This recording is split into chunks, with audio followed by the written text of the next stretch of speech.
Melanjutkan pembahasan dari skenario teknis sebelumnya, mari kita bedah lebih dalam mengenai penerapan nyata melalui sebuah studi kasus A, yaitu proses pemotretan produk batik Solo yang dirancang khusus untuk kebutuhan e-commerce pada periode Juni hingga Juli 2025. Fokus utama dalam konteks ini adalah memberikan solusi bagi para pelaku UMKM batik agar mampu menghasilkan foto dengan detail motif dan akurasi warna yang sangat tinggi, sebuah aspek yang seringkali menjadi kendala dalam penjualan daring.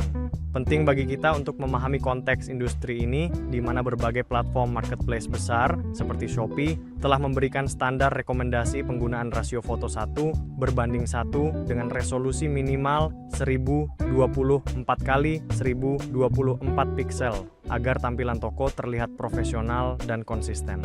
Untuk mencapai standar kualitas tersebut, kita akan menggunakan pengaturan awal pada perangkat, baik itu menggunakan kamera mirrorless maupun ponsel pintar dalam mode profesional atau Pro Mode.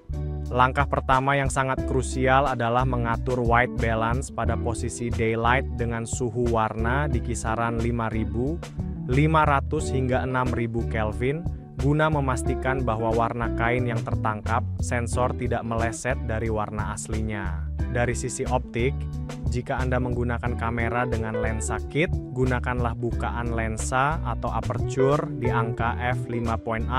Namun, jika Anda menggunakan ponsel, manfaatkanlah mode potret yang biasanya memiliki bukaan di angka f2.0 untuk memberikan kesan dimensi pada subjek. Selanjutnya, untuk menjaga ketajaman gambar agar tidak kabur, kecepatan rana atau shutter speed harus diatur secara presisi pada angka 1/125 detik, agar gambar tetap jernih dan bebas dari bintik digital. Angka ISO wajib dijaga tetap rendah di rentang 200 hingga 400, yang hanya bisa dicapai secara optimal dengan bantuan dua lampu LED daylight yang dipasang menyudut 45 derajat dari sisi kiri dan kanan produk. Pengaturan cahaya ini sangat krusial agar pencahayaan jatuh merata pada seluruh permukaan motif batik yang rumit. Urusan latar belakang pun tidak boleh diabaikan, di mana penggunaan karton putih jenis mate yang dipadukan dengan alas kayu akan memberikan kesan bersih dan elegan pada foto produk Anda. Sebagai tips tambahan yang sangat ekonomis, Anda dapat menggunakan reflektor sederhana dari selembar kertas HVS yang dilipat untuk mengisi area bayangan yang mungkin muncul, sehingga setiap sudut kain batik terlihat terang secara proporsional. Strategi ini memungkinkan para pelaku usaha menciptakan foto berkelas studio hanya dengan alat-alat yang ada di sekitar mereka. Melalui penerapan parameter teknis yang sangat disiplin ini, hasil akhir yang kita harapkan adalah tampilan tekstur kain batik yang terlihat sangat jelas, tajam, dan memiliki akurasi warna yang tinggi tanpa gangguan rona kuning atau hijau yang sering merusak estetika. Selain itu, tingkat noise atau bintik pasir pada gambar akan tetap rendah, sehingga foto tersebut sangat layak dan siap untuk langsung dipotong menjadi rasio 1:1. Dengan ukuran file akhir yang diupayakan berada di bawah 2 megabita, foto produk batik Solo Anda sudah sepenuhnya memenuhi standar rekomendasi pasar digital internasional dan siap menarik minat para pembeli. Studi kasus ini menjadi bukti nyata bahwa keterbatasan ruang kerja bukan lagi penghalang untuk menghasilkan karya dokumentasi visual yang memukau.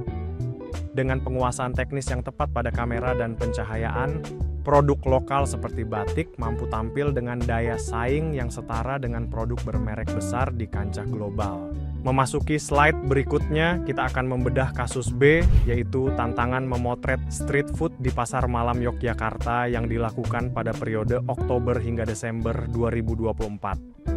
Berbeda dengan pemotretan batik yang bersifat statis dan terkontrol, tujuan utama dalam studi kasus ini adalah menangkap suasana ramai yang dinamis, mulai dari gerak tangan pedagang yang sedang beraksi hingga kepulan uap panas atau bara api yang dramatis. Untuk mendapatkan nuansa tersebut di tengah kondisi cahaya pasar malam yang menantang, kita perlu menerapkan pengaturan awal yang spesifik pada perangkat kita. Gunakan bukaan lensa atau aperture lebar di angka f1.8 hingga f2.8. Bagi Anda pengguna ponsel, fitur Night Mode seringkali sangat membantu dalam menstabilkan gambar melalui teknik stacking otomatis. Untuk meminimalkan efek motion blur dari gerakan manusia di lokasi, pastikan shutter speed Anda berada pada angka minimal 1/125 detik, Sementara itu, ISO kemungkinan besar perlu dinaikkan ke rentang 100-600 hingga 300-200, sangat bergantung pada seberapa terang lampu kios yang tersedia di lokasi. Dari sisi seni visual, Anda bisa menerapkan teknik backlight dramatis dengan membidik dari sisi belakang lampu kios dan menjadikan wajah pedagang sebagai titik fokus utama, sembari memanfaatkan efek flare cahaya secukupnya untuk menambah estetika. Jangan lupakan elemen komposisi, gunakan teknik leading lines dari deretan kios pasar malam, serta rule of thirds dengan menempatkan wajah subjek pada garis kisi kanan atau kiri untuk menciptakan keseimbangan gambar yang menarik.